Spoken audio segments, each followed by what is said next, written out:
Hello, everybody, and welcome. So excited to have everybody here today for our location intelligence with maps and geoanalytics in Microsoft Fabric. My name is Philippa Burgess, and I am here with our fantastic team. And I'm going to let everybody introduce themselves. I'm going to start with, just kind of a brief introduction of myself. I am Philippa Burgess, and I have just come out of grad school where I studied geospatial uh, and security, and have been a Microsoft student ambassador and also an Esri ambassador. And so when I saw that they were integrating, I just was so excited about sharing this and feeling like this was a great opportunity for me to be an evangelist for something that I was very passionate about, both the Esri side of it and the Microsoft side of it. And if you're not familiar with Esri, you will be by the end of our session. So really excited to share that with all of you.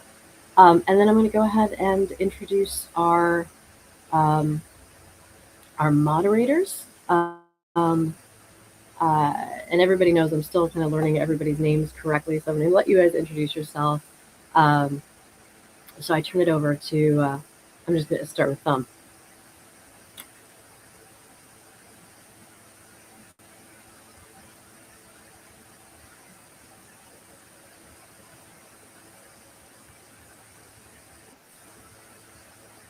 Actually, Lee's back. Okay. Actually, I'm going to have you. Lee, can you start by introducing yourself? And then we'll go down the. Sure. So, hi everyone. I'm Nikita and I'm joining from India. I'm a recent graduate and this is my first time moderating a data day session. Um, I've been participating in data days and learning the community, and it's been really fun there. I'm excited to support today's session and learn along with all of you. So, welcome and thanks for being here. Fantastic. Yeah, so excited to have everybody. Okay, Lee. Hi everyone, I'm Lisana Lamufula. You can call me Lee. I'll be your lead moderator today. I'm also a Microsoft Learn student ambassador. I'm studying information systems at Northwest University in South Africa, and I'll be your lead moderator today. Thank you. Fantastic. All right, and our third mod. And you have to give me the correct pronunciation of your name. Yeah, yes. My name is Krishnakant.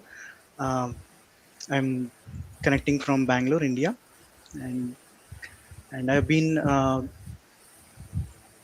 participating in the day-to-day sessions, and I'm also recently I got a super user, and looking forward for the today's session and being moderating. Thank you. Fantastic. All right, great. So excited to let's move this along here. Okay, so we've got our introductions. And also, I would say, like, my stage is always open. I've had two speakers say, hey, I'd like to come join you.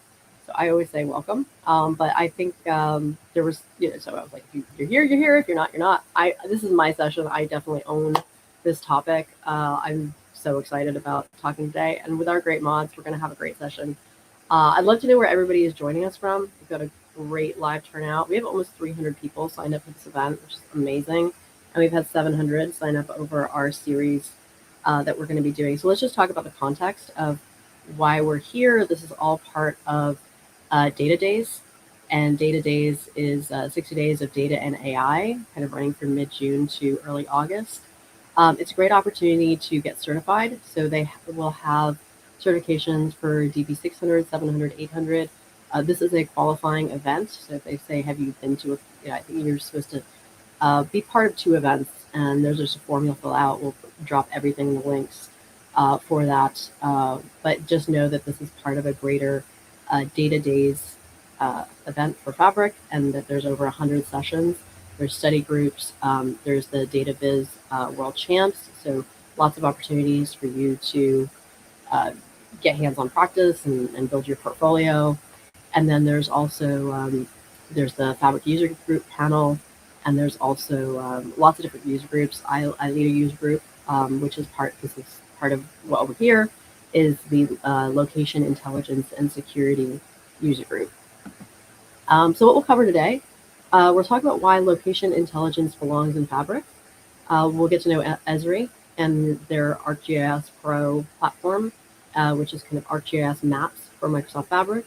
We'll get into GeoAnalytics in Microsoft Fabric, and then we'll give you a demo and basically give you a link. You can actually run this demo yourself. And then where do we go next? So we'll bring all that to you. And yeah, it's and so I want to talk about this sort of paradigm shift from attribute to signal. And so I'll give you a little bit of background in my studies. I started graduate school just kind of with the idea I was ready for a professional reset, and started with an online program in urban planning, thinking that was kind of an easy entry point for me to just kind of figure out where I wanted to go next. I didn't really have a sense of it, and I always thought urban planning was a bit of pacing. It wasn't the cake. It's very broad, and there's so many interesting economics and politics and demographics and just everything about our cities and our spaces and how the history and development and issues of equity and environment. And it was fascinating. I loved it. But I felt like so many of the people in my cohort were either already architects, real estate developers, had law degrees, business degrees. And I came from a content marketing, entertainment media background. And I was like, I don't really know where I go with this. And so I felt that the thing that then revealed itself to me is we had one class, which was kind of a very light coding class, and I just fell in love with it. It was clear I was miles ahead of everybody else in the cohort. I love the data. Absolutely, when we got to the data visualization piece of it, I was like, yep, this is my jam. This is exactly what I want to do. And having some mentors who were professionals in GIS, I said, is this something I can learn on my own, or should I do an academic program? And they said, if you have an opportunity to do an academic program, do that. But I also want to say that having come out the other side of an academic program, there's pieces of it that you can do yourself. And what I love about the integration now we have with Microsoft and Esri is that this is actually designed so you don't need a master's degree. I think that's where Esri realized they were sort of falling behind, is that you did need such technical training to even get started on their platform. And by bringing it to Microsoft and putting it inside Excel and Power BI and Fabric, it's designed for everybody to start being able to make maps and start thinking spatially without having that master's degree. So anyways, I went on to get a second master's in, started with a certificate in GIS, and then went on to a second master's in human security and geospatial intelligence.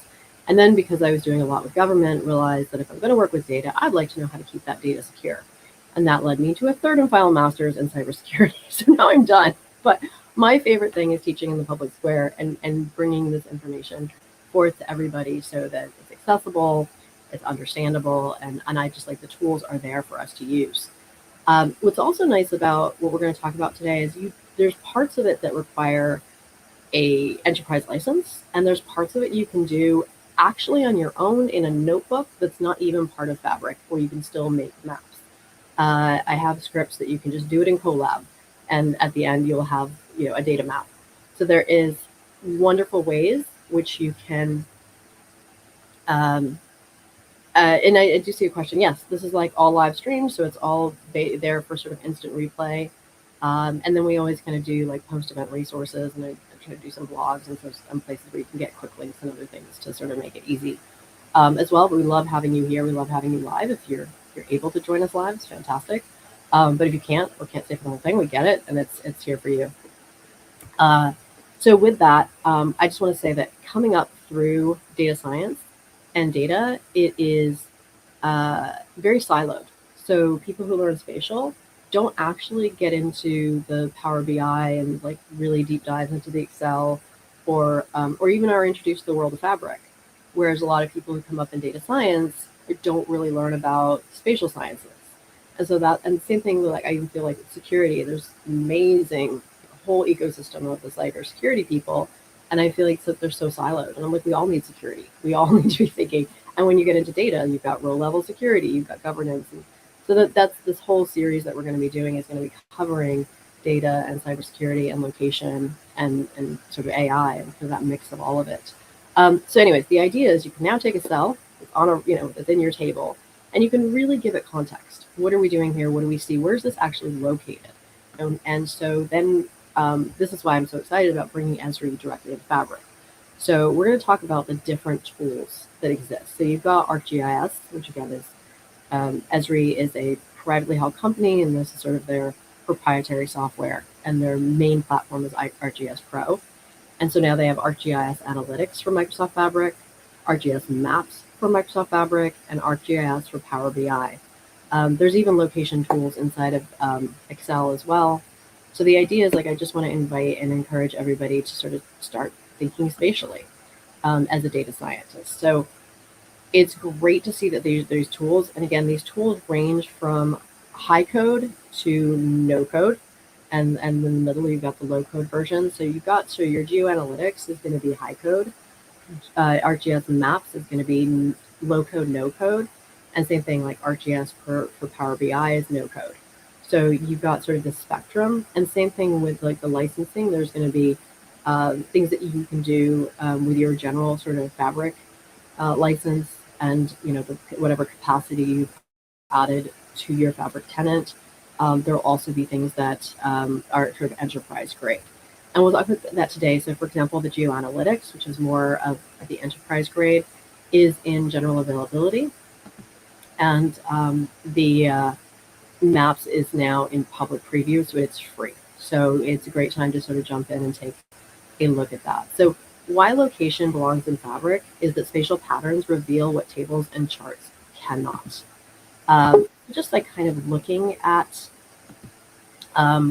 just maps, just like starting to look at maps. I want to say I led a session that was for urban planners, and it was about being a map reader, a map leader, and then a map maker.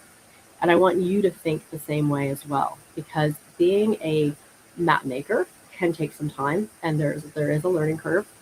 And I want to basically say that the very first thing you want to be thinking about is being a map reader, meaning start to think spatially, start to look at maps, start to understand what is the map trying to tell us, what can we learn from a map.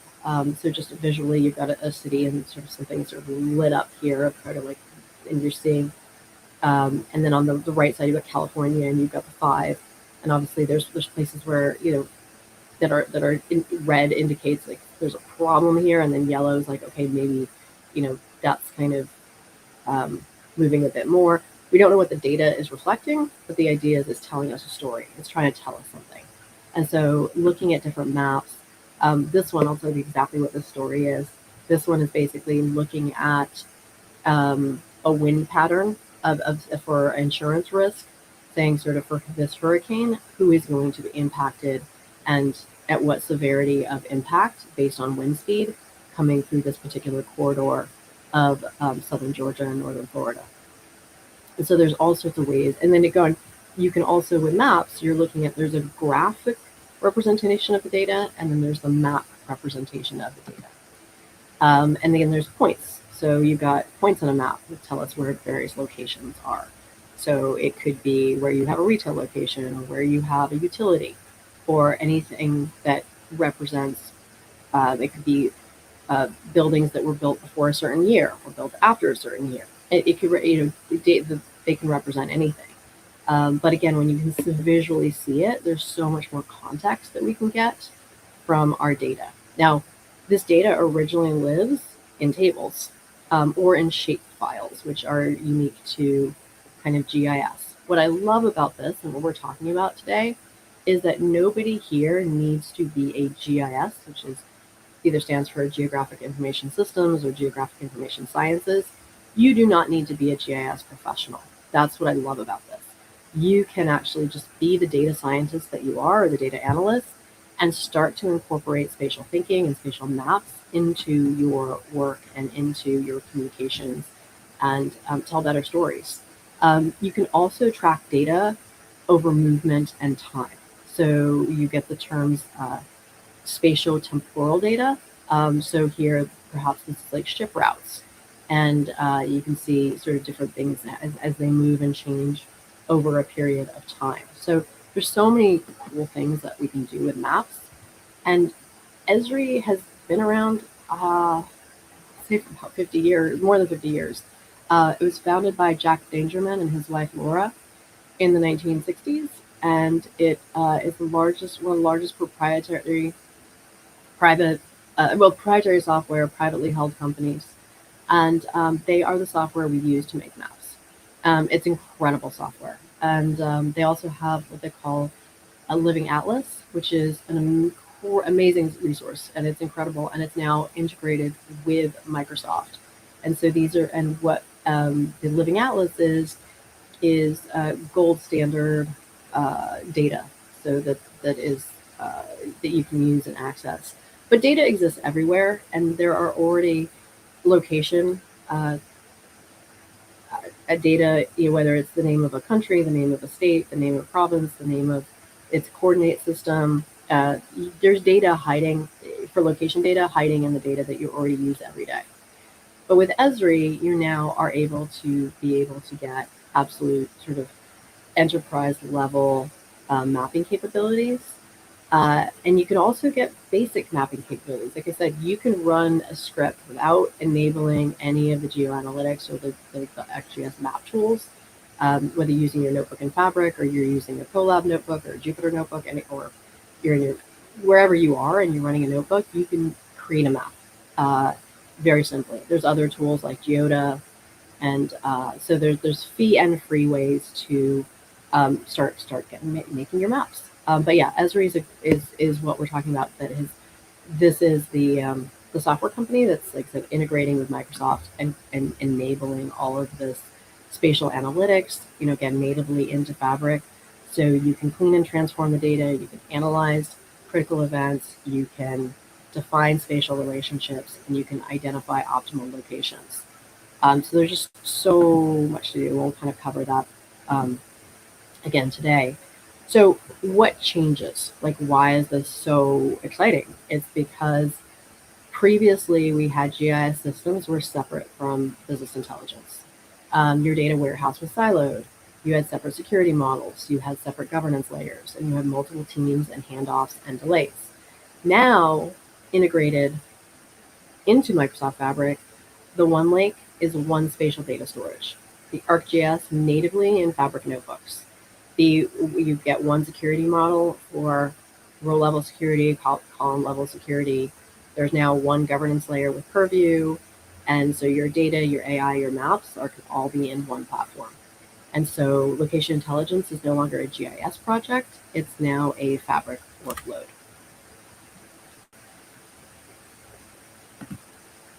And that brings us to, sort of the, so traditional BI, so the role of location, a label is used for filtering or grouping. Now with spatial, it's continuous context for discovery and enrichment. With analysis type, so relational and aggregated, some group by join, you now have concepts of proximity, routing, and spatial joins at scale.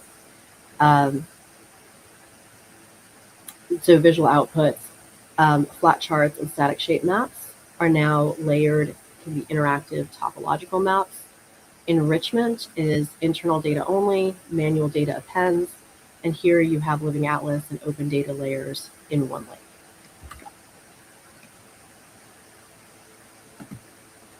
And then, and as we're kind of here to talk about today, it's the Fabric native tools now. So now this is all, again, now in general availability or in public preview. So the ArcGIS Map for Maps is in public preview. Now again, this is the no code, low code sort of exploratory visual analysis for business intelligence analysts, smart mapping and dynamic heat maps directly in the workspace. And then GeoAnalytics for Fabric is the Spark native, heavy code, scalable, spatial, ETL. So you've got 180 plus functions for data engineers running on distributed compute.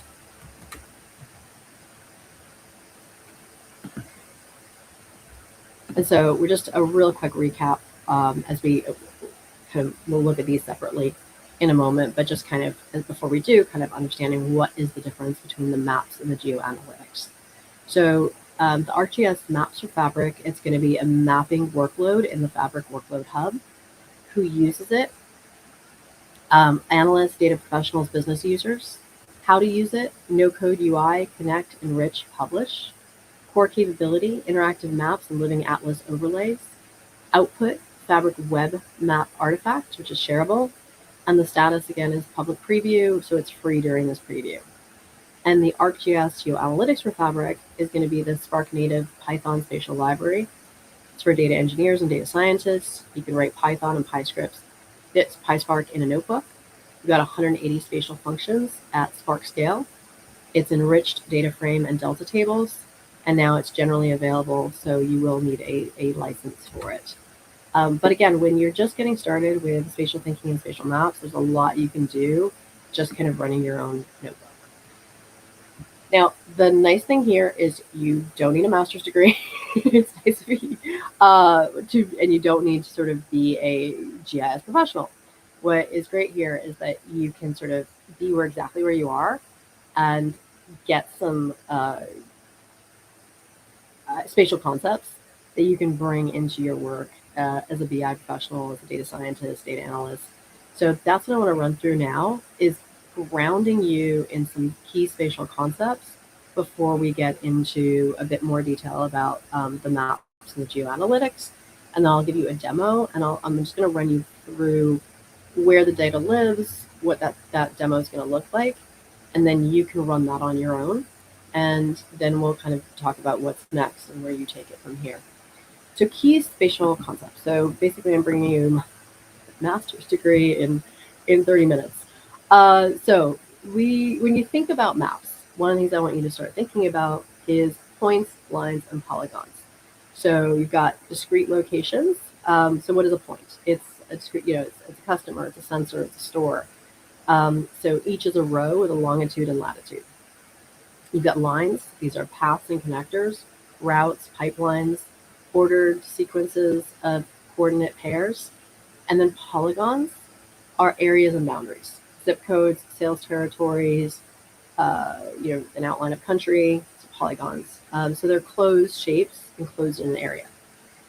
And those are referred to as vector data. So anything that's a point, line, on polygon is a vector. So it's used for business data, CRM locations, boundaries.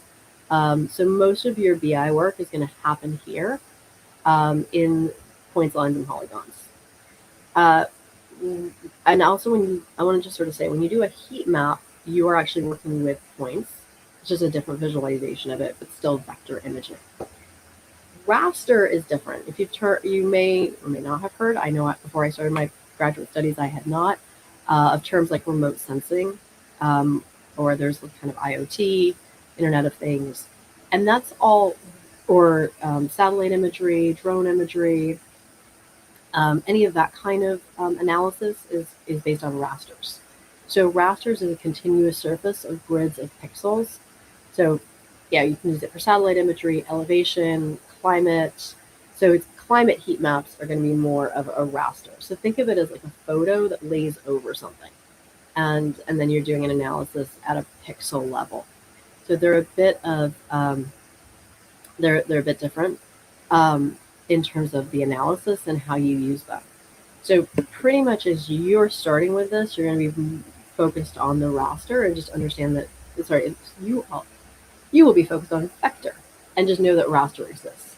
To that end, I will say that I have tried to use some raster data in Fabric, and I love Fabric, but I found it as kind of limited. It's not there yet. It can't fully store or unpack or specifically unzip that data. And I work with a lot of raster data. I do a lot of satellite imagery analysis in my work. But I also do a lot of Fabric. I love Fabric. So spatio-temporal analysis, we started to show that those sort of lines moving before.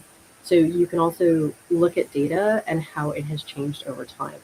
So you can look at location patterns, and you can add this like sort of spatial clusters. You can track how hotspots evolve or spread or dissipate. You can look at crime waves or sales trends or a virus spread. And so data definitely changes over time, and we can now visualize that. And then you can do buffer analysis. So beyond straight lines, the difference between customers within a 5-minute radius and customers within a 5-mile drive time are actually different because you've got rivers, highways, a lack of bridges kind of changes that real world proximity. I know there's a restaurant we particularly like, and oftentimes if we get a particular uh, doctor's appointment, it's like, oh, we should go there, but it's like, no, but it's across the highway. It literally, you think it's across the street, but it like actually takes 30 minutes to get there. I have decided, I'm like, you know what? I'd rather go to that restaurant like another time, but not try to go like after the doctor's, because it takes 30 minutes to get there. But even though it is literally you can see it practically, but you have to kind of go around the highway. So the idea that 5 miles on a straight line is not always going to be sort of 5 miles of drive time. Again, on a road network can be quite different. So thinking in terms of those barriers and accessibilities, uh, and then analyzing movement. So you can track reconstruction. So converting raw telemetry into continuous travel corridors. So there's sort of that, you can have messy GPS pings of a cell phone. And then now you can sort of see like, well, where did they go? What did that actually look like when you kind of put in on a map in a particular order? What was the order of those? Uh, so you can reconstruct the tracks, group timestamp points by entity IDs, connecting them into sequentially into continuous line strings. You've got polygon buffering. Applying a variable distance buffer generates polygon convex hulls around paths. Snap tracks align noisy GPS telemetry to OpenStreetMap road networks using node connectivity and flow directions. And then you can calculate motion statistics, derives speed, bearing, acceleration, and dwell times automatically. I do want to acknowledge something like OpenStreetMap. Again, if you're not familiar with that one, that is what they call VIG, which is volunteered in VGI, sorry, volunteered geographic information. So it's crowdsourced from the public, and so OpenStreetMaps is one of the largest ones. So anybody can be a contributor to it and update it based on things that you see or experience, and that way it's kind of gotten from everybody. What do our communities look like? What's there or not there? I had actually done a project where I was looking at OpenStreetMaps in the United States and in India and China. It's actually technically illegal in China, although it is it it's frowned upon. It's not particularly welcome, but it exists. China's actually pretty well mapped on OpenStreetMaps. Just never ever map or report on a military facility or anything that's sort of considered top secret, because that is a very severely punishable crime. I also learned, for example, between the United States and India, that a playground in the United States is where children go that has swings and seesaws and uh, kind of it's just designed for small children. Whereas in India, which we can speak to, I'm going to bring our mods here in a second to come chime in. Uh, it is where you play cricket. So that's another reason we get into, and we'll continue in our series, themes like ontology. How do you define things? And are we defining and talking about the same thing? And so that's another aspect of it. So I'm going to check in with our mods. How you all doing? Lee, is this new information for you? Are you seeing this for the first time? Do you have questions?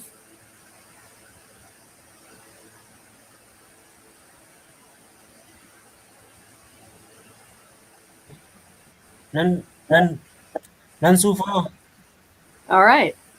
Are you finding this helpful in your own data journey? It is helpful because you get to see Good. new things like, oh, okay, so this I can use. Fantastic. Good. Thanks. Krishna? Yeah, it's very interesting topic, and for me, it's a new where I'm learning things from the session. So yeah. Fantastic. And Nikita?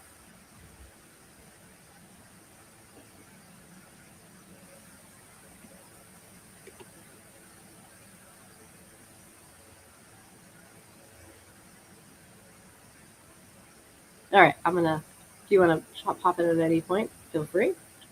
Um, Nikita, I'm just checking in with you. Checking it. All right, let us move on to our next topic. We've got a lot to cover. Okay, so these are just high-level concepts. Again, you probably again, if you're out the gate, these are not the first things you're going to see, but there are words and concepts, and this is where sort of the difference in the boundaries. And this is what I want to. I guess the takeaway from this one is understanding there is a boundary between business intelligence and GIS, and there's a point where there's a lot you can do as you incorporate maps, and then there'll be levels to things that you may want to engage your GIS colleagues to help, or there's parts of the project that you just may pass along to them that are just definitely outside of scope. But there's concepts, for example, like a heat map will show raw density where things are, and then there's hotspots. The GEDIS or GI show statistical significance. Is this cluster actually meaningful or just random noise? So regional averages can hide local variation. So the spatial autocorrelation reality, things that are close together behave more similarly than things that are far apart. So that's why regional averages can hide local variations. There's like Tobler's first rule of geography, that things that are closer together are more related than things that are far apart. And so that's kind of just kind of keeping to thinking about sort of just some of these ideas of when you look at location data to actually ask questions like, actually, does this make sense? And so sort of inside the engine of the hotspot analysis is statistical significance. And so just basically embracing statistics, I think we do as data science professionals, but it really applies to anything that's location based. So the Find Hotspots tools will evaluate a local neighbor's average against a global data set to find non-random clustering, so things that are actually significant, things that will help you tell a story that makes sense. And then you get to sort of do spatial joins. The where based is the VLOOKUP. So connecting data by location, not by ID. So you can join customer points to demographic polygons simply because the point falls within the ingest raw parquet data.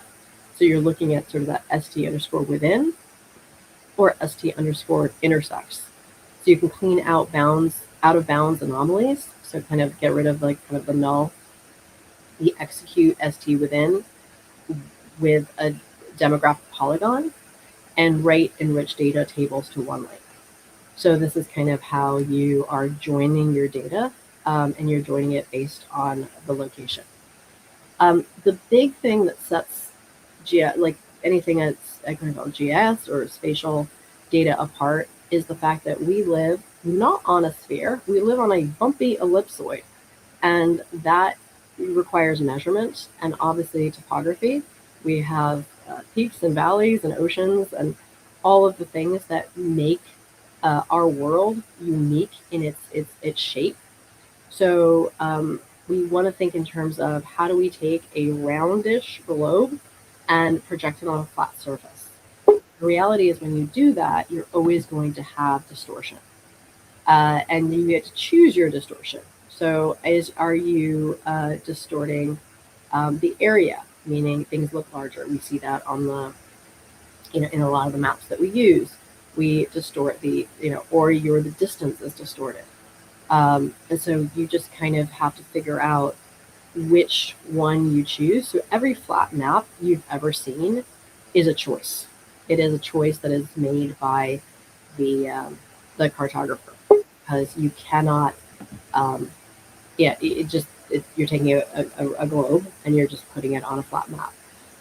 Things that you'll learn, other things is kind of the, so there's a projection. So when you put information from that globe into that flat map, the question is, how are you projecting it?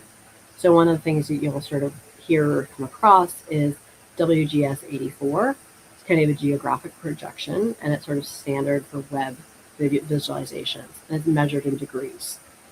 So Web Mercator and the state plane is a projected, and that's flattened for accurate meter-based distance area calculations. So things when you do your projections, they're going to be either referred to as geographic projections or projected, and then the scale. Scale was one of those things that took me a minute to learn, just the idea that it's an inverse relationship. So when you think about a small scale and you think about a city, it's actually the opposite, because if the city is a large scale because you're getting to look at it really closely, and the globe is a small scale because you don't get much detail. So if you're looking to understand, just when you think about something that's like a small scale, you think little detail. When you think large scale, you think of it of great detail. And then so that silent killer is if you have a misprojection. So if your the geographic or the projected that we just talked about is wrong, it's not so much right or wrong. The data is what the data is. But when you have a mismatch and you're trying to connect data that comes in different projections and different coordinate systems, that's one of the things you have to do is you have to start to normalize that data and make sure all of the data is converted into the right projection system. So that's one of the very first things you want to look at when you're looking at spatial data is what is the projection and are all of your projections aligned? And if they're not, that's the first thing you want to do is doing that transform to align any mismatched layers. Otherwise, things will not locate where you expect them to locate. And you'll find your data in the middle of the ocean, which is where it does not belong. So those are things just to think about. Okay, so there's just like a translation. These are things you already do, things you already know, the way you already work as a BI and data professional or a student. However, if you're in that sort of silo, we're now trying to expand that silo, but to see that there's a lot of it's the same. We just use different words. So it's a lot of it's going to be just getting the vocabulary. So in GIS, the vocabulary is a point or a polygon, and your equivalent as in BI and data is going to be row and grouping dimension. A spatial join is basically SQL join on location. Coordinate systems, it's time zones for data. Hotspot detection is outlier detection. So there's a lot of equivalencies. It's just kind of understanding that you're just having to translate a bit and expand the conversation out just a bit outside of sort of where we're all kind of traditionally trained. And then contextual enrichment with biospatial joins, your internal data tells you what, and the spatial context tells you why. And with the ArcGIS Living Atlas, which is an amazing thing to explore, there's so much data there, and then they've done so many different projects kind of visualizing it. You can look at environmental data, climate data, elevation, hazard zones, demographic data, population density, age distribution, income, lifestyle, foot traffic, retail activity, mobility. And so you can enrich one lake data using st underscore contains or st underscore intersects. So data engineers can spatially join massive business data sets with living atlas polygons directly in Spark, adding external context to internal analytics. And things to think about, just kind of visual styles for selecting the right map. So there's going to be things that are high density or low density in terms of the amount of features. And then a feature is the first word, one of the first words I learned in GIS, feature. It is the thing that you are analyzing or visualizing. You can have many features. They all lay on top of each other. But so what is your feature, and do you have a lot of them, and do they overlap? Or are they just sort of individual?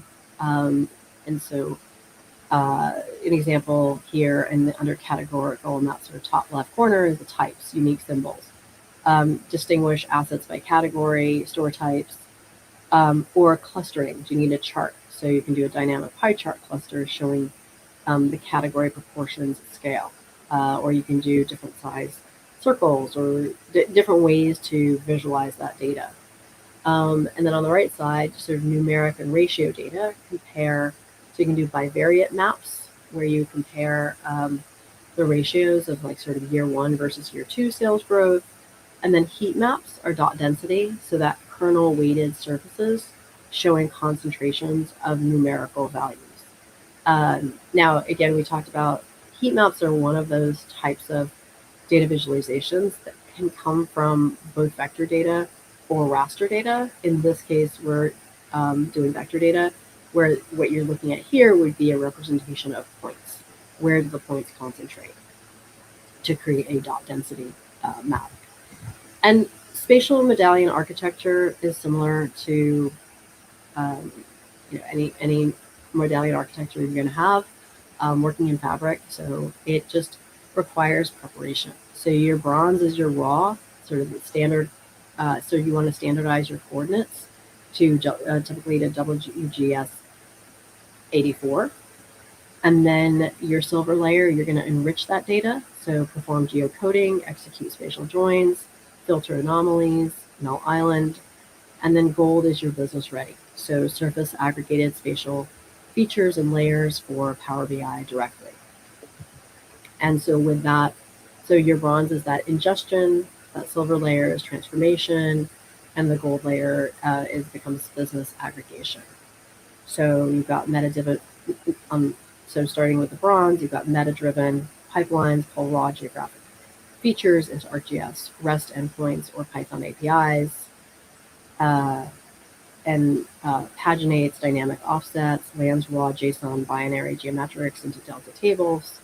And at the silver, you've got Spark notebooks, run GeoAnalytics and structural transformations. Multi-part geometries are resolved, code values, domains are decoded, and coordinate reference systems normalized, applied across all layers. And then your spatial dimension, for the business, your spatial dimension tables joined with operational business facts, hex binned aggregates written to OneLake for downstream ArcGIS maps consumptions, kind of an example. But just, yeah, when I was in graduate school, I was often told this is the cleanest data you'll ever see because when we would do an assignment, they would often give us that gold layer of data that we got to work with. And then when I did my first internship with the US Geological Survey, that's where I started working with a lot of satellite imagery from Landsat and just other data sets that we were kind of directed to, but it was all in the bronze layer. It was all very raw data, and there was a lot of cleaning that I had to do. And I was like, oh, this is what it looks like in the wilds.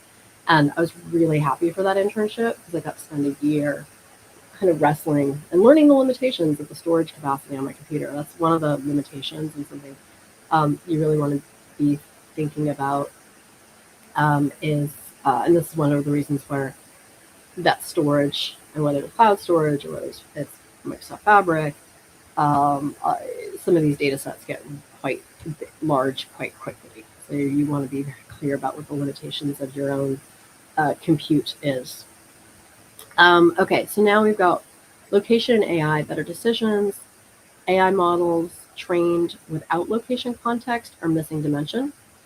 Spatial features are among the most powerful signals in predictive analytics. So what can they do? You can do wildfire risk prediction. So the burn, you can kind of analyze the burn severity, topography, weather. So you get pre-fire risk scoring by parcel. Site selection. So if you're a business, kind of saying, where should we do business? You can look at the demographic context, competitor proximity, travel time.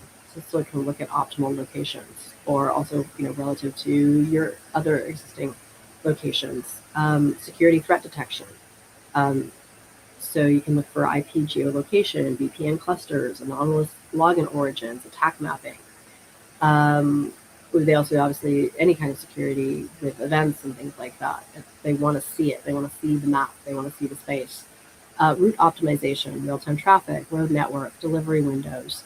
So how do you create last mile efficiency? Asset risk scoring. So your asset location, flood or seismic zones, climate projections. What is your exposure index? And then healthcare access gaps. So population density, facility distance, underserved zones. Can create an equity analysis. So there's just so many applications to this. So it's great for you to think about the domains that you work in and think through kind of how can you apply this. So now we'll do the deep dive into the ArcGIS for Microsoft Fabric. So you've got 3 products, OneLake, no new tech stack, because you can do all of this now inside of Fabric. And this is in public preview, so meaning it's free. So you can jump right in and try it. And this is going to be your no code, low code solution. And so this is native mapping and visualization workload. Uh, Again, no code required. Although I think I say no code, low code, but it's kind of positioned as kind of a no code entry point. Where it lives is your Fabric workload hub. Add it to your tenant like any other Fabric workload. There's no install, no external license during the preview needed. Living Atlas, we talked about, is an overlay of curated ArcGIS online layers. So you can get flood zones, demographics, wildfire risk, real-time weather directly on your data. And again, they also have all of the polygons for you to attach your data to. So you can do those kind of joins. What it does is it creates interactive web maps from Lakehouse data, supports heat map, aggregation points, comparison maps, and smart mapping. Output, it publishes a Fabric web map artifact back to your workspace. So it's shareable, embeddable, and governed like any Fabric item. So think of it as Power BI for location, visual, interactive, and publishable inside of Fabric. So yeah, location intelligence natively within the Fabric workspace. So frictionless onboarding, launched directly from the plus new item menu. The map behaves identically to other Fabric artifacts. Direct Lakehouse integration reads process data tables straight from OneLake. Smart Mapping AI automatically detects geospatial attributes and suggests cartographic styles based on the nature of your data. And scalable performance renders hundreds and thousands of pre-processed data points seamlessly in the browser. So ArcGIS maps for Fabric. You've got a native mapping workload accessible directly from the Fabric workload hub. This is all brand new. So that's why I'm so excited about it and so excited that you're here to share this, to sort of get out in front of it. And I just want you to know that I am here as your guide with a master's degree in GIS and someone who loves Fabric and has been a Microsoft Student Ambassador for the last 2.5 years. And as I'm graduating now as a co-lead on a user group for location intelligence and security. So totally excited to be your guide and support system, as you integrate this into your own workflows. So start with your workload hub and then connect that to OneLake. And then you can do that contextual enrichment. So overlay the ArcGIS online context and Living Atlas and publish it. So share interactive Fabric web map artifacts. And then the styles that are available are heat maps. So you can visualize directly density of operational signals and concentrations, aggregated points, cluster millions of data points into readable spatial bins. Comparison maps evaluate multiple geographic variables side by side. And smart mapping is AI-guided suggestions based on your data type and questions. And so that's actually also what's happening in the GIS space is GeoAI. So AI is coming in and transforming how we do our own spatial analysis within ArcGIS Pro. And there's two types of it. One is you can ask questions. So they have their own sort of chat bot to say, what do I do next? Or how do I do this process? And that's also a great tool is using your AI to ask questions as you're deploying this. So I can be a resource, but so can your LLMs as you're looking to sort of answer questions of, hey, wait, how do I do this? Plus, Esri publishes tons and tons of documentation for all of this. So lots of resources to get started with this.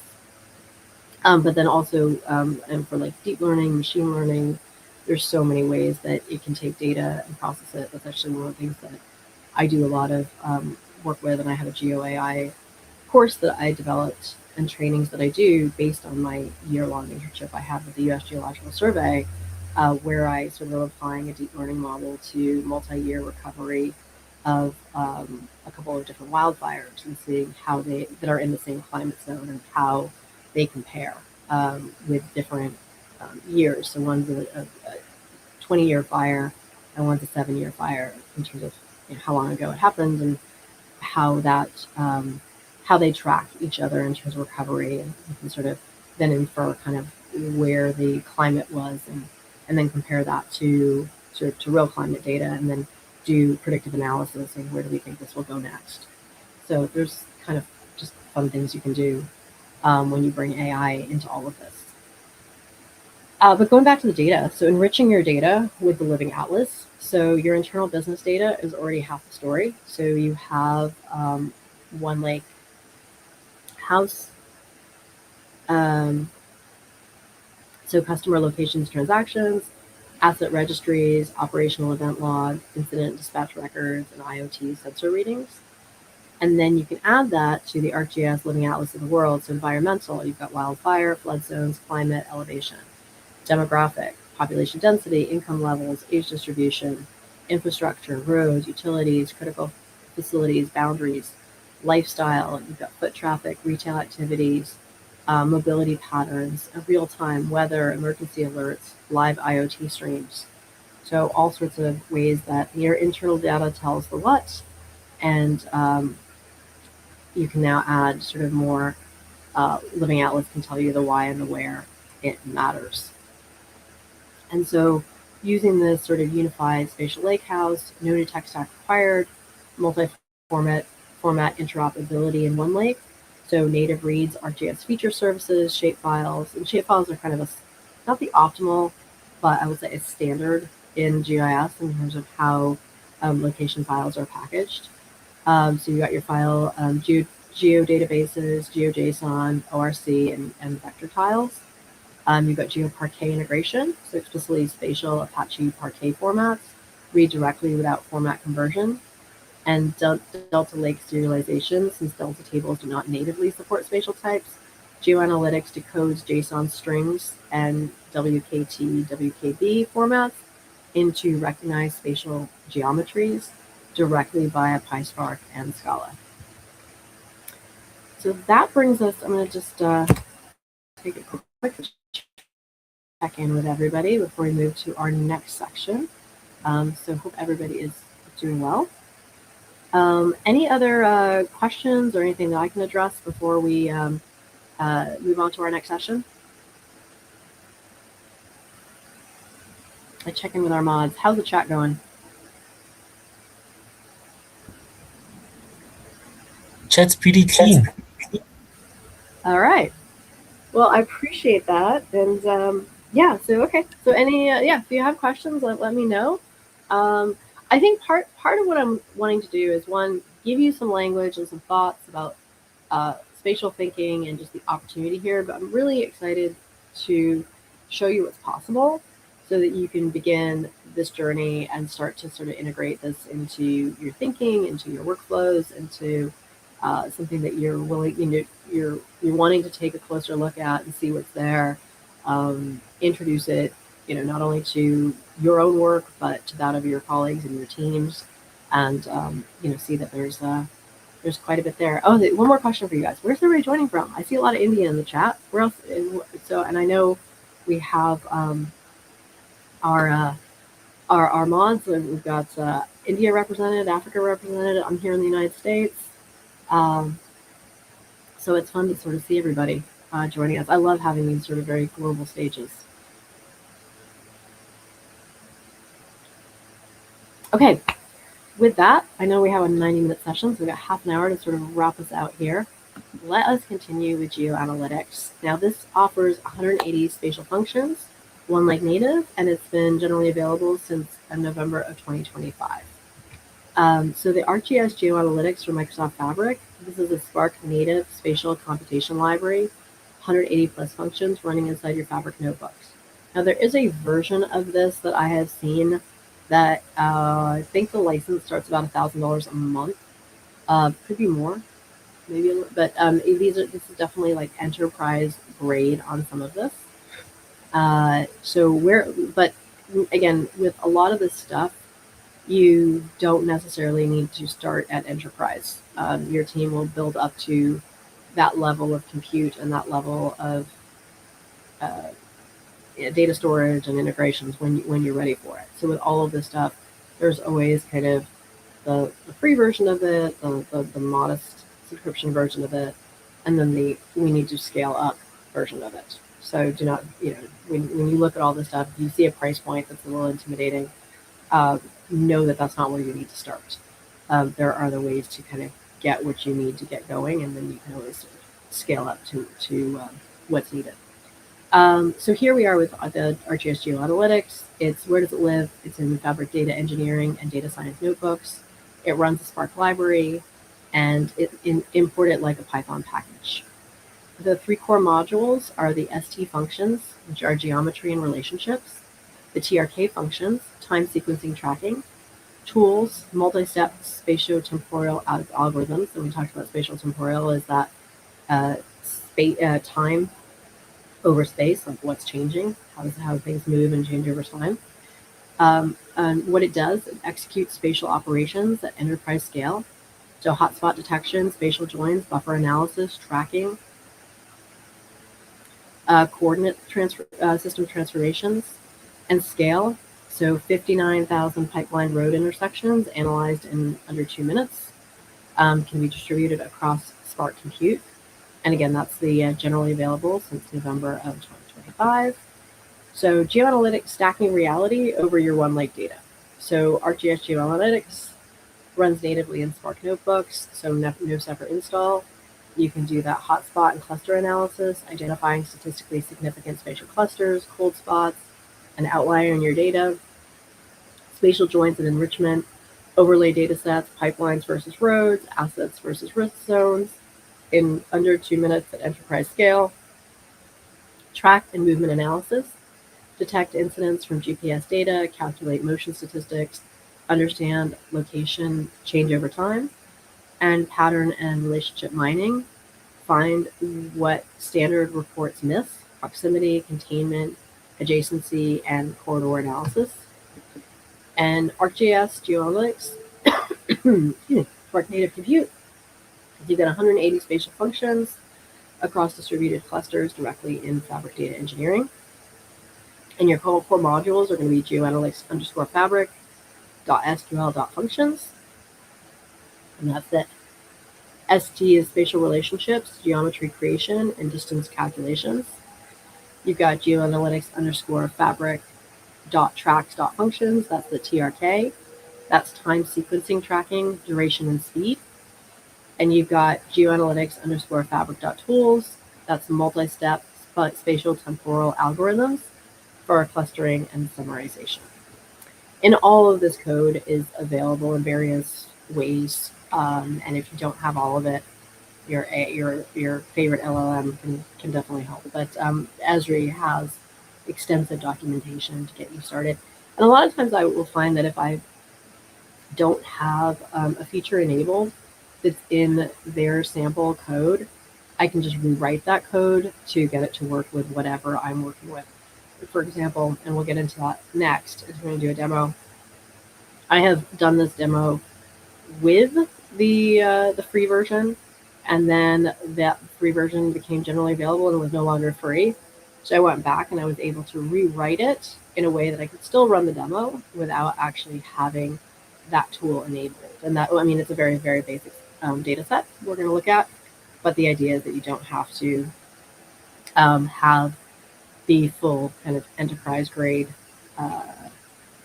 subscription to actually run the demo that we're about to do. But and I have a sample notebook I can share in our post event follow up, because I do think it's, then you can run it, and then you can make your own map. So we'll do that next. Right now, I'm going to run us through just kind of the idea, understanding the boundary where business intelligence ends and GIS begins. So the goal is collaboration, not replacement. So this is not going to phase out the GIS teams. It's not going to replace the GIS teams. GIS professionals, there's a lot that they do that is unique to their skill set. And you'll find that most GIS professionals have university certificates, have master's degrees. There's a lot that goes into it, or they have just years on the job. And they have probably at some point, or maybe more than once, cried in learning it. It is not easy. So this is not meant to replace. If anything, we'd like you to have some respect for your GIS colleagues and all that they do. But this gives you an opportunity to now start speaking the same language and start applying the basics of this into your work as data scientists, because that column with location information exists in your data and you should not ignore it. You should now have the opportunity to fully visualize it and exploit it and learn from it and add and more layers that enrich that data and can tell you more. So that's what I'm excited to do, is just inspire you to be data professionals who embrace location, who embrace maps, who embrace spatial thinking. And so BI tools handle the spatial joins, the region aggregation, the proximity checks, the basic enrichment. So there's a lot you can do in Fabric, in Power BI, in Excel. But don't worry that you aren't going to do everything, and that there's especially within enterprise, there's points where things are kind of handed off to the GIS team. So the goal is to get everybody to work collaboratively, not competitively. And again, so what do you have? You've got in GeoAnalytics, you've got 180 plus spatial SQL functions and analysis tools. Things can be done in less than 2 minutes. You can analyze 59,000 pipeline and road intersections, analyze to enterprise scales, and it's in general availability. You've got your unified spatial lakehouse. Microsoft Fabric does not force a silo. ArcGIS integrates alongside open source geospatial formats directly in one lake. We talked about Esri being proprietary. You've got the One Lake repository and open source and custom libraries that you can add to your analysis.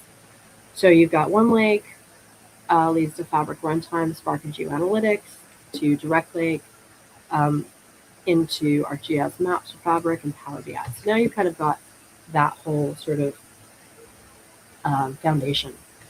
And so here's a demo. And we talked a bit about the sort of analytical divide between traditional BI and spatial BI. So, role of location, visual output, analytical joins, contextual reality. So the traditional BI is, a label used for filtering or grouping. The visual output is a flat chart, a grid, a static shape map. The analytical joins is exact strings matching or foreign keys. And contextual reality is limited to internal CRM, ERP tables. So now that we're bringing spatial business intelligence into Fabric, you've got, for your role of location, it's a mathematical signal for proximity, routing, or spatial indexing. Visual output, you've got dynamic multi-scale web maps and 3D topographic renders. And then your analytical joins, you've got spatial intersections. So is it contained? Is it overlap? Is it within? And then contextual reality enriched by the ArcGIS Living Atlas and environmental data. So where location intelligence pays off, security, risk and insurance, public sector, logistics and supply, location-aware AI, and operations. And so location is your most powerful signal. So location is an attribute. So you've got a zip code. You can filter in a where clause. You can group by region or territory. You can display as a label. And it's never analyzed spatially. So that's where sort of most data platforms stop. But now when you add location, you can have that proximity reveals risk. How close is this asset to a flood zone? Clusters reveal demand. Where do customers actually concentrate? Routes reveal efficiency, which paths minimize exposure and or are most efficient. And then context reveals meaning. One coordinate unlocks demographics and behavior. So now we're in just a visualization of the Fabric tenant. And so here you are, you've got your workspace, your general. If you work in Fabric all the time, this is going to be very familiar to you. If you're seeing this for the first time, when you sign up for Fabric, and you can get a 2-week free trial. You can get a 2-month free trial. You can get in and explore and kind of create your own projects and your own notebooks. And you can see learn more about Fabric right in Fabric. There's free hands-on workshops. And of course, we're part of Data Days, so you're just going to get, I'm one of, this is one of hundreds of events that are happening, and they're excited to get everybody to be able to get certifications in all of this. So there's so much that's available to you now through this Data Days event. But you can see there's lots of ways you can explore and kind of create your data and manage your data. And then here's a notebook that we've created. So this was kind of the import GeoAnalytics fabric from from GeoAnalytics_fabric, and all of this code. I'll show you where you can get it, and then running each of these tables, not table, running each of these sort of snippets of code yields kind of the information.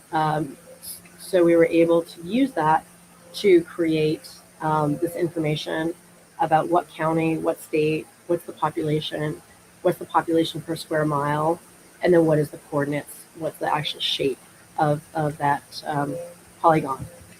And here we've got the name, the population, the square mileage. So we're kind of continuing to run the code and sort of now we've kind of got it based on the counties.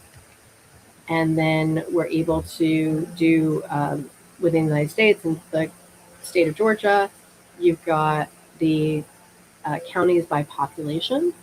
And so you can see sort of where everybody lives, which is basically in and around Atlanta. Other than that, it's a very rural state.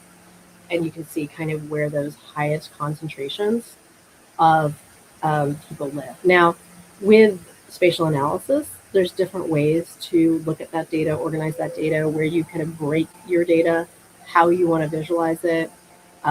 You may, and are you doing it by number of people? Are you doing it number of people per square mile? So this is where visualizations matter and can definitely change based on what exactly it is that you're analyzing. And the QR code to get there is on screen there, and it's also a link we can drop in the chat, or it'll also be part of your post-event resources. So you can go in there, and I also have and will include a notebook that you can actually run that whole sequence with and get the same result without ever enabling any of the official tools. And so then want to just do a check-in before we go into our last and final session before we wrap up of what happens next, where you take this in terms of resources, communities, certifications, and your next steps. So just going to do a round where I check in with our mods, see if there's any other questions to ask, and just how things are going.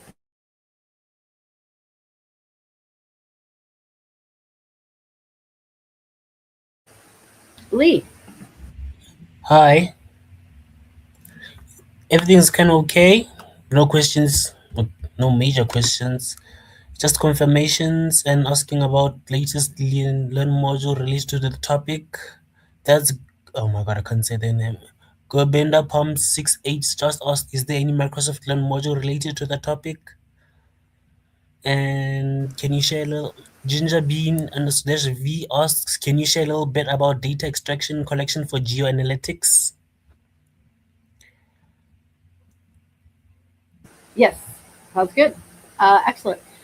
Yeah, I actually would like to do my own deeper dive into Microsoft Learn. I think a lot of these exist right now in Esri, and Esri has a lot of free learning opportunities and tools. And if you're really new to spatial data science, they have these wonderful free MOOCs, which are massive open online courses.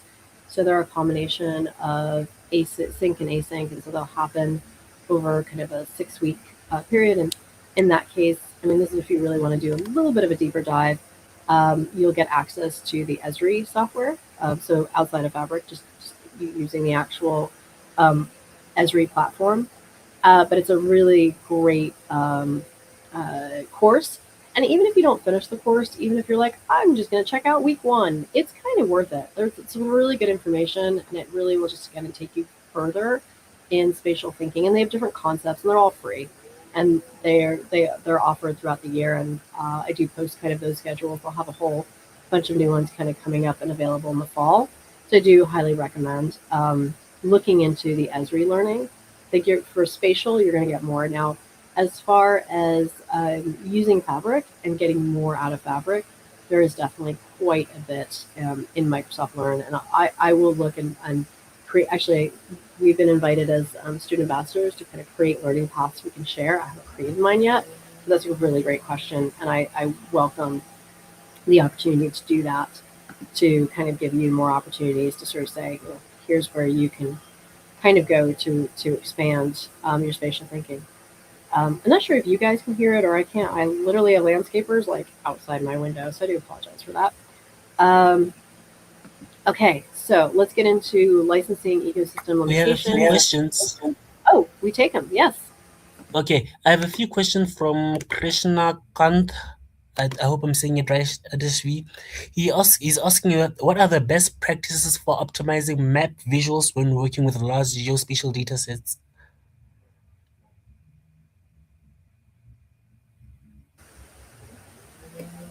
Well, I think I'm always going to think of it like think of it in terms of being um, map reader, map leader, and map maker in that order. So think of it first of all, if you were the map reader, are you understanding what the data source is, what the data science question is, and what the spatial question is? And so as you go about being more aware of maps, and as you do a deeper dive into these tools and these resources, you start to read maps and you start to see, is this, does this make sense? Is this doing what it needs to do as far as they literally have a chainsaw going on outside my window? Like, um, anyway, sorry about that. Okay, so there, I live in an HOA that I cannot control this. It's not- okay, so so hopefully you can hear me okay. The and I can get my focus back. All right.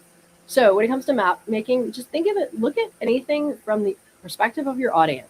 Do they get what you are trying to say, or can it be communicated and expressed more clearly? Uh, there is a term that women sometimes use, and I say this with love to all my male friends and audience, called mansplaining, where sometimes it's the idea that men will have over explained something to a woman and we're like, we get it, we're okay. There's a term called map splaining. You should not need to explain your map.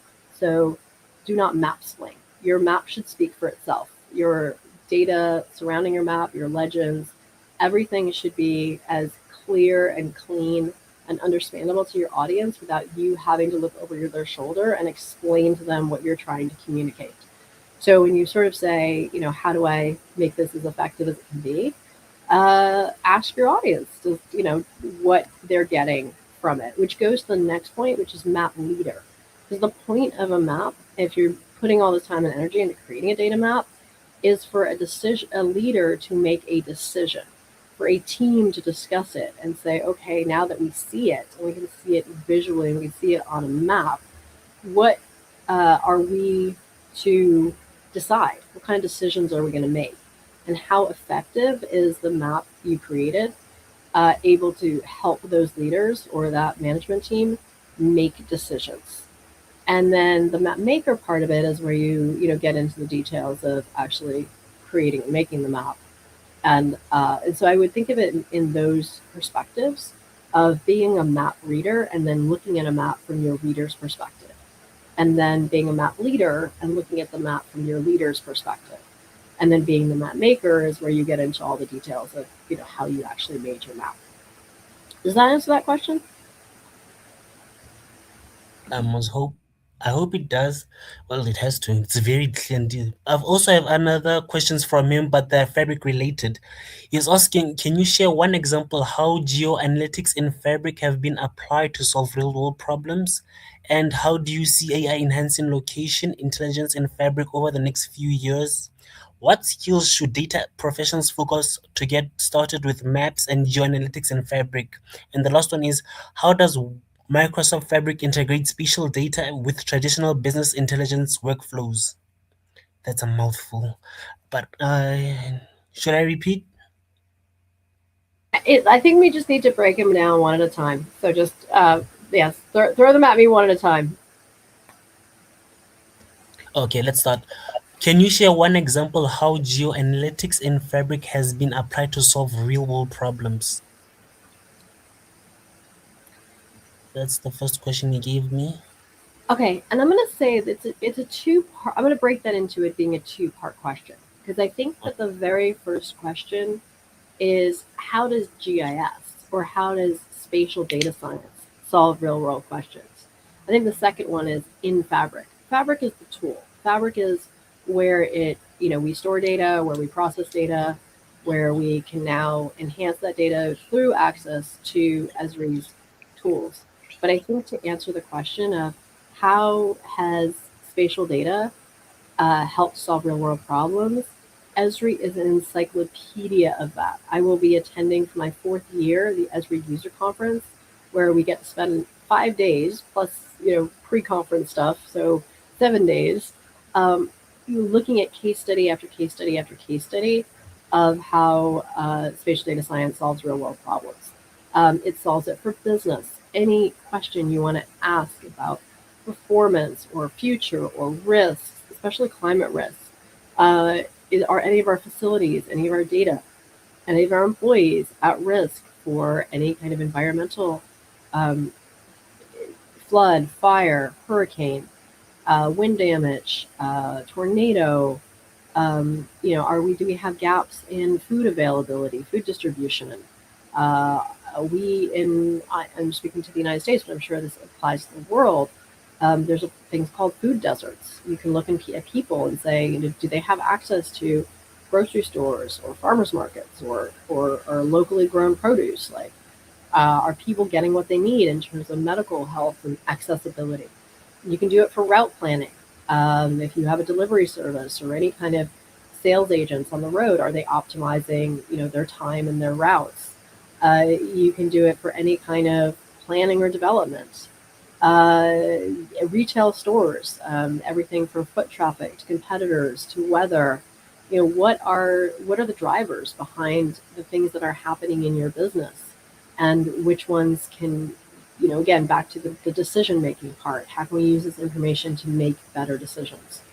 So I really think the question is, what area of the world does it not impact? And I think the reality is there's every industry and every uh, business question or environmental question or policy question or anything when you're dealing with, again, people. I came into this from a background in urban planning, and it was when I realized like how the data science applies to every aspect of how we plan and how we manage our cities and how we manage our transportation and how we manage our energy.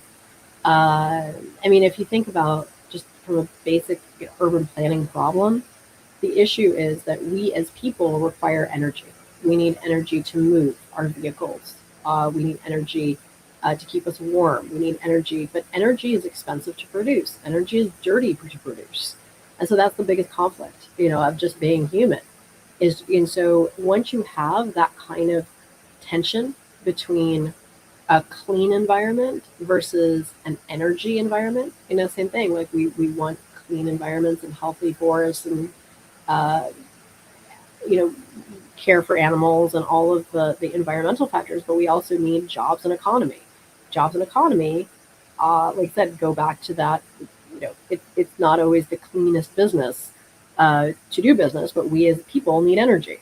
And so those are, so whenever you have a tension, spatial data mapping can help you understand what the those tensions are and in which ones you will favor and why at any given sort of point of decision making. So I hope that helps. And so that was a bit of a longer answer for that. It did. You did answer it. Thanks. Uh, Here's the second question. How do you see AI enhancing location intelligence in Fabric over the next few years? I think that AI is just so good at pattern recognition, and AI just it can help in a lot. Well, one, it can help just in our ability to do things. Like I refer to myself as a baby developer. I love being a developer. I love to code. But at the same time, I think I love it more because I have more confidence. I know Stack Overflow exists and has been there, as tried and true for many, many years for all developers to bring their questions and kind of look for what is that answer to writing code. But now you can go to your favorite LLM and say, hey, how do I write this piece of code? So just having more confidence in creating anything that you're going to create and just doing everything we're talking about doing here, your LLM is perfect for being able to go ahead and answer the questions and help you create that notebook, or if something's not working, it will help you troubleshoot it. But then when you're dealing with large amounts of data and you have questions about that data, AI is going to be able to pattern recognize much, much faster than it can be done manually, especially if you're wanting to get into sort of the deep learning and machine learning around your data. So you can, again, some of those patterns become much more obvious, and then that leads into predictive analysis. So now you can say, okay, we've seen historically under these different conditions what has happened and where is it going to go next. So when I say conditions, I'll use an example. When you're looking at wildfire recovery, there's three conditions. It's either a wet year, a normal year, or a dry year. And you can see very, very specifically in how the data has historically played out. When it's wet, it recovers more. When it's normal, it's moderate. And when it's dry, it really drops. You can see that the recovery just crashes. And so then you can actually play it out saying, okay, if the future is wet, how will it go? If the future is normal, how will it go? If the future is dry, how will it go? And you can then, mathematically see sort of in graphs what that's going to look like.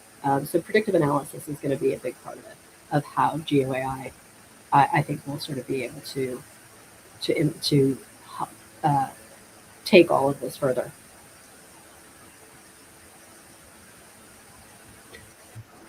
Okay.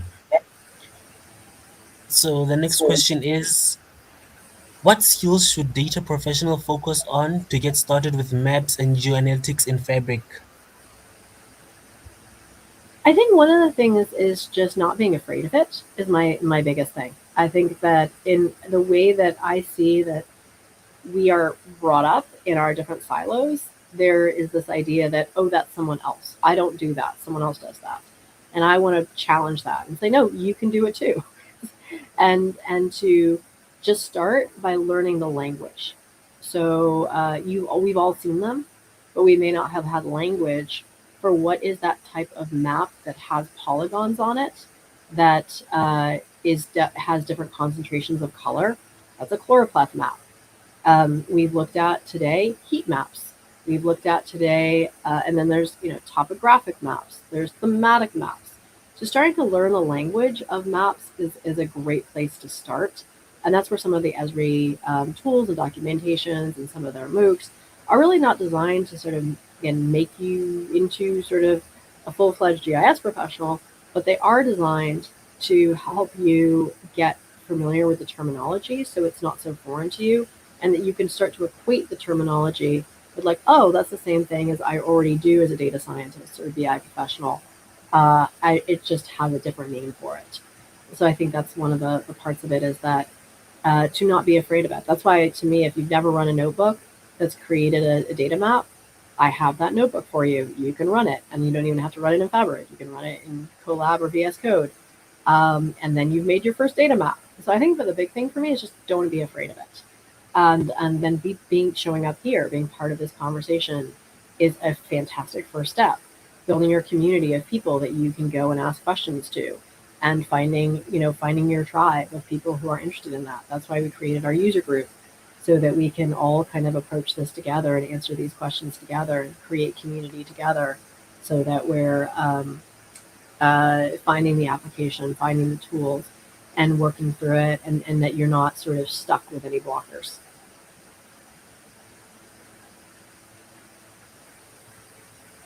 Wonderful. Okay. So how does Microsoft integrate spatial data with traditional business intelligence workflows? Well, they're doing it with this integration with Esri. I think that's the easiest answer is how they're doing it. They're doing it with Esri, and they've outsourced a lot of this here again technical uh, weight to what our Esri already has. So let's wrap this up because I know we're at time, and I want to make sure I'm respectful of every time, and we can always stay a little bit longer. But I just want to let's wrap it up, and then I can happily take any additional questions. So licensing again, there's free. You can start this in Excel. as ArcGIS Maps, standard Power BI. You can just run independent notebooks. You can enable the GeoAnalytics at scale and enterprise. And again, they have full production workloads, but it does require the commercial licensing. So start with the data that you have. So my number one thing would be look at data sets that you're already working with and see if there is any kind of location data in that data set. Is there a longitude and latitude? Is there a zip code or a postal code? Is there a street address? Is there a store ID or an asset ID that you can join to geometry? Is there a county or state or administrative boundary? So number one is see that the data that you have, where is the location information that you might have ignored before that you can now start to integrate into your analysis and your visualizations. So you're going to want to get hands-on. So again, ArcGIS Maps now is in public preview, so you can definitely for free, if you have your Fabric account, kind of jump in and give it a try. You can get certified. So DB600, DB700, DB800, they're offering that certification all summer long. And then get connected. Join the Esri. They have an early adopter community. We have a user group, so we'll continue to bring in guest speakers and host events and do Q&As and other things that can help sort of expedite your journey.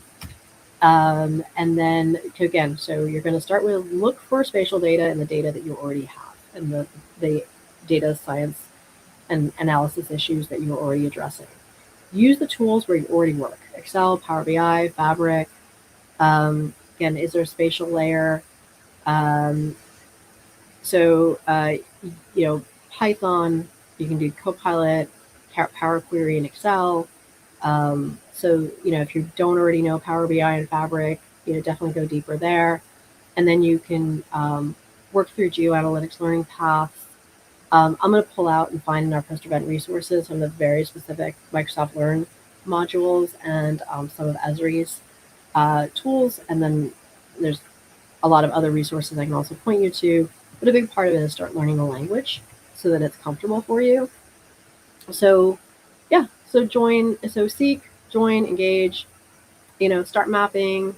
And then we have a series of events. We're going to be having a Global Fabric Day, get to know Esri. We'll do even a deeper dive into Esri, data and AI security and governance in Fabric, Fabric IQ for data professionals, Win the Seams, kind of putting together data and security, and then a dedicated KQL for data and security professionals. And then some of the key resources, again, I'll share these in our post-event resources, but definitely dump into like the data days full schedule. And there's just great stuff. So we're at the top of the hour. And so build your foundations, get your certifications, and then, engage, sort of your spatial mastery. You will get there. It's all very learnable. And the more hands-on you can get, the more fun it will be. So the dimension missing from traditional Power BI. So we have the what, we have the where, and now we have the what, we have the when, and now we're just adding the where. And so we found the missing dimension that will make you all stronger. And just again, this is all sort of at the cutting edge of where this is going next. And I'm so excited for it, and I'm here for it because it's taking my two favorite things, which are being a GIS professional and being a data science professional and being a security professional and loving AI and seeing, like I said, where I feel like they've been siloed.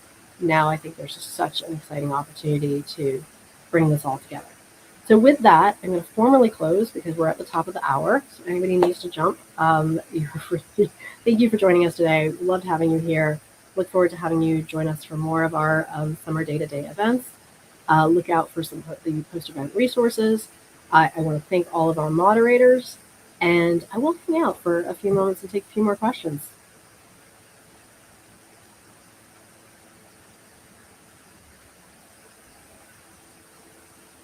And I want to hear from our moderators as well. What were your biggest takeaways for today? Because this is all new for you.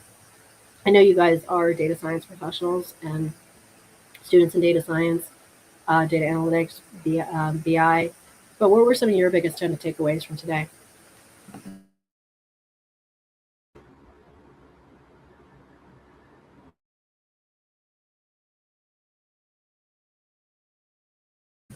Lee, I'll start with you.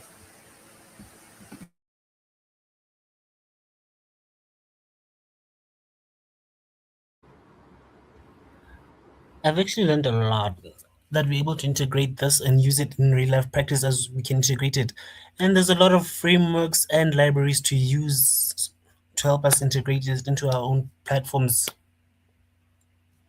Okay. I love it. Great. Krishika? Yeah. So my biggest takeaways will be like the maps and geoanalytics are now the first class citizens in Microsoft Fabric, enabling the richer insights beyond the traditional chats and combining the geography with business metrics, which also helps uncovering the regional drivers and the market opportunities. And the Fabric's unified platform, which also handles the large geospatial datasets efficiently and making the advanced analytics accessible to both technical and business users. Yeah, thank you. Fantastic. And Nikita? Um, it was a great overview for me because I'm really new to this space, and it really helped me set the context around how like the geospatial analytics actually works and how it is like actually used in Microsoft. I was not really sure about that. Obviously, some concepts were like super new to me, but the session really like made it easier to understand the overall workflow and how everything like comes together. I mean, I am looking forward for like a lot of more step by step demos in the future to like actually get started into like the workbooks and like you mentioned the collab labs, right? So I'm really looking forward to that. Also have one silly question. It might be really silly, but it's about like the medallion architecture you mentioned at the start of the program. So that was a bronze layer, right? So how does the metadata driven like the whole thing runs on metadata, right? From the ingested geolocations. So obviously with time, the metadata kind of changes, like the schema drifts from what you initially began with.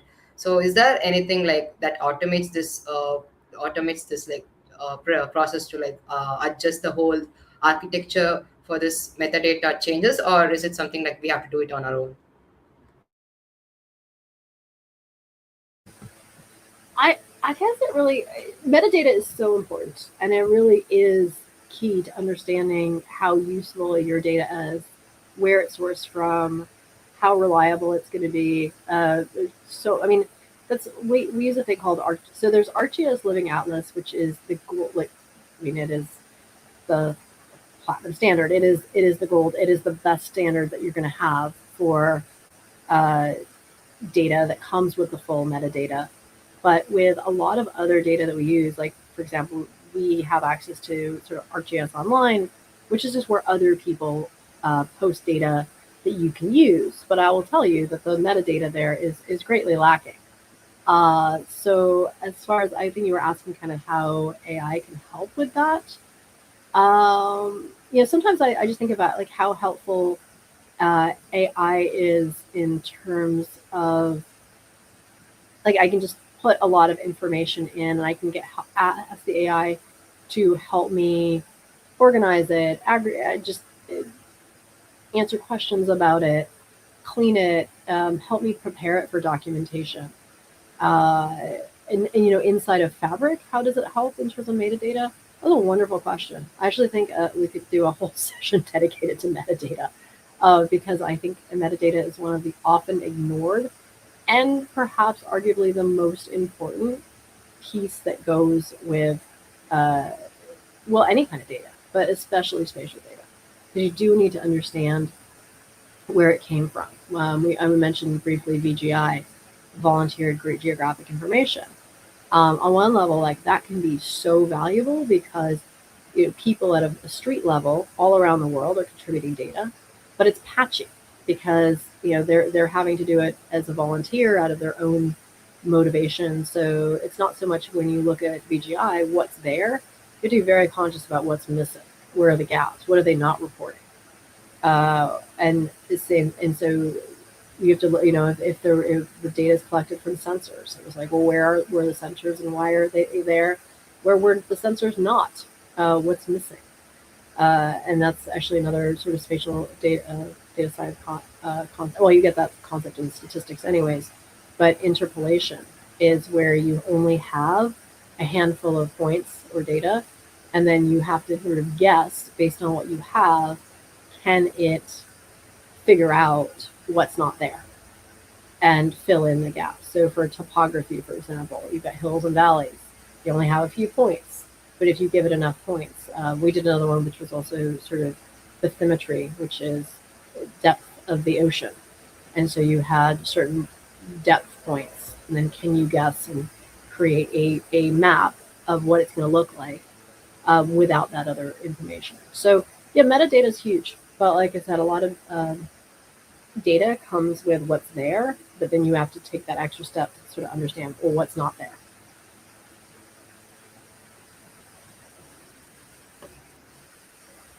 Does that help? Yes. I mean, if you're going to do the session, I'm already in that. Also, yes, I kind of understood what you meant. Yeah. Excellent. Well, we have a lot to cover. We covered a lot. There's so much more. Um, excited again. I thank everybody for being here and your interest in this topic. There's so much more, and I just wanted to sort of kick it off with my passion and expertise. But the whole goal of Data Days is to share the stage and to bring in other people's expertise. And I applaud our moderators for their hard work and dedication today, and just keeping the chat lively and going. And I thank you all for everything. And if you have come to this YouTube without having sort of registered for the event, I do encourage you to go into the description and register for the event. If you like this, give it a like. That helps the algorithm. But also wanted to just say that uh, the Luma is there for sort of post event resources and other ways we can communicate with you. So do recommend everybody sort of register for the event through Luma. And with that, I'm going to go ahead and wrap out our event for the day and just thank everybody so much for being here.